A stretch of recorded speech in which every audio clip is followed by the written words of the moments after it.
Saat 15:30-a qədər olan xəbərləri diqqətinizə çatdırıram. İran-İsrail istiqamətində raketlər buraxıb bu barədə İsrailin müdafiə ordusu məlumat yayıb. Bildirib ki, ordu İrandan ölkə ərazisinə raket buraxılışı qeydə alıb, hava hücumundan müdafiə vasitələri təhlükənin aradan qaldırması istiqamətində çalışır.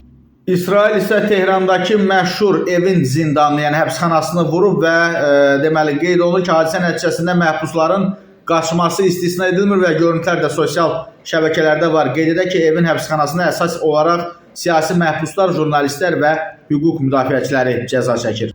Amerikanın Suriyanın şimal-şərqində Al-Hasaka şəhərində yerləşən hərbi bazasına hücum olub və bu barədə Mehr agentliyi məlumat yayıb. Agentlik Amerika bazasının kim tərəfindən atəşə tutulduğunu qeydə almayıb.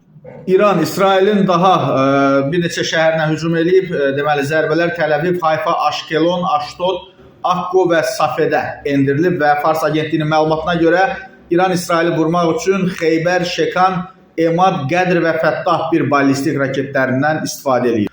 Bu arada Rusiya prezidenti Vladimir Putin İranın Xarici İşlər naziri Abbas Araqçını qəbul edib. İsrail isə İranın 6 aerodromunu vurub dəyərli izləyicilər və İsrail Müdafiə Ordusunun məlumatına görə İranın qərbində, şərqində və mərkəz hissəsində yerləşən 6 aerodroma zərbələr endirilib. PUAlar İran rejiminin 15 qırıcı təyyarəsi və helikopterini məhv edib.